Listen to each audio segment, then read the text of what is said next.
గబ్బాడ ఇసుక డిపోలో ఇసుకాసురులెవరో తేల్చాలి. మైనింగ్ ఎండీని కోరిన స్పీకర్ అయ్యన్న పాత్రుడు.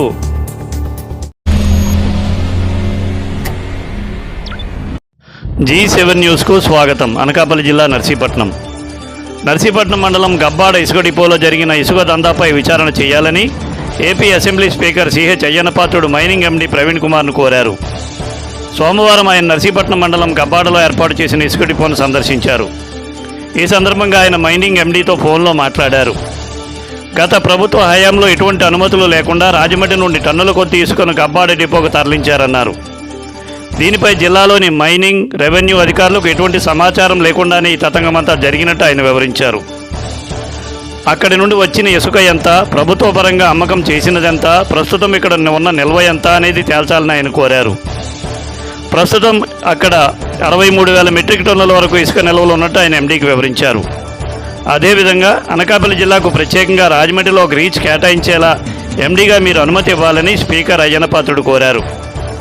ఇసుకాసురులు ఎవరో విచారణ చేయకుండా ఇసుకను పంపిణీ చేస్తే సాక్ష్యం చెరిగిపోయే అవకాశం ఉందని, కావున దానిపై పూర్తి స్థాయిలో విచారణ చేయాలని, అనంతరం ఇసుకను ప్రజలకు అందించాలని అయ్యన్న పాత్రుడు అధికారులను ఆదేశించారు.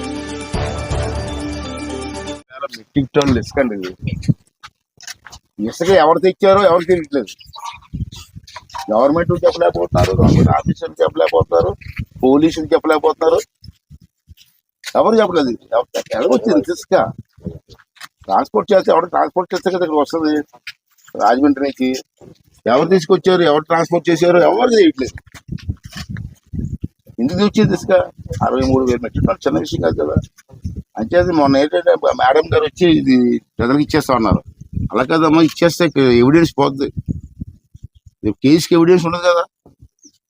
దాని మీద తెచ్చినప్పుడు మీరు కేసు పెట్టాలా, ఆడ మీద యాక్షన్ తీసుకోవాలా. యాక్షన్ తీసుకోవాలంటే ఎవిడెన్స్ ఉండాలా. అంటే ఇది కేసు బుక్ చేసే వరకు ఇసుక ఎవరికి ఇవ్వలేదు, ఇవ్వడానికి వీల్లేదు. కేసు బుక్ చేసిన తర్వాత ఈ ఇసుక ప్రజలకు ఇచ్చేమన్నాను. అప్పుడు అంతే గవర్నమెంట్ ఏ రూల్ ప్రకారం ఉంటుంది, ఆ రూల్ ప్రకారం. అంటే ట్రాన్స్పోర్ట్ ఛార్జీలను లోడింగ్ ఛార్జీలు తప్పించి ఇసుక ఫ్రీ కదా గవర్నమెంట్ లెక్క ప్రకారంగా. అంటే ఎవరైనా వచ్చే ఆర్డీఓ గారికి వాళ్ళు పెట్టుకుంటారు, మాకు ఇసుక కావాలని. వాళ్ళు ట్రాక్స్ ఇస్తారు, వాళ్ళు లోడింగ్ ఛార్జీలు, ట్రాన్స్పోర్ట్ ఛార్జీలు వాళ్ళు పెట్టుకుంటారు, ఇసుక తీసుకెళ్తారు. మాజీ ఎమ్మెల్యే కొంతమంది సమాచారం సరే ఇంకా వదిలేండి. వాళ్ళ గురించి మనకి మన లక్ష్యం ఏంటంటే ఇవన్నీ మనం తవ్వుకోకూడదు. ఇంకా ఇసుక ఎవరు తీసుకొచ్చారు, ఎవరు వేసారు, ఇంకా ఆ దొంగ ఎవరు, అతని మీద యాక్షన్ కావాలి. నెక్స్ట్ సార్, స్టేట్ మొత్తంలో మనకి కొద్దిగా రేట్ ఎక్కువ ఉంది సార్. రేట్ ఎక్కువ అంటే మనకి రాజమండ్రి నుంచి ఇచ్చారమ్మా. మనకి ప్రత్యామ్నాయం ఏంటి, మన అందరు రివర్లు లేవు కదా. ఇక్కడ శ్రీకాకుళంలో రివర్ ఉంది, అక్కడి నుంచి ఆలోచించారు. ఇక్కడ మాకు అంత ఇసుకొచ్చే రివర్ లేక రాజమండ్రి ఇచ్చారు. రాజమండ్రి కూడా ఇసుక రేట్ మీరు తప్పు రాస్తున్నారు. మీ పేపర్లో వాళ్ళు కూడా కొంతమంది ఎలా రాస్తున్నారంటే ఇసుక ఎక్కువ రేటుకి అమ్ముతున్నారు. ఇసుక అమ్మట్లే, నీకు లారీ ట్రాన్స్పోర్ట్ రాజమండ్రి వెళ్ళి రావడానికి అక్కడ లోడింగ్ ఛార్జీలకి ఎక్కువ అవుతుంది. నువ్వు చెప్పింది కరెక్టే.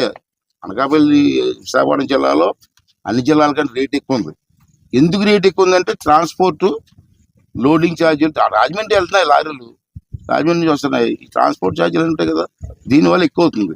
అంటే నేనేమన్నానంటే లోకల్గా ఉన్న రివర్స్ ఏమైనా ఉంటే ఇక్కడ కొంచెం గ్యాదర్ చేసి దాంతోపాటు ఎక్కువ క్వాంటిటీ కావాల్సిన వాళ్ళు అందరినీ రాజమండ్రి వెళ్ళమంటున్నాను.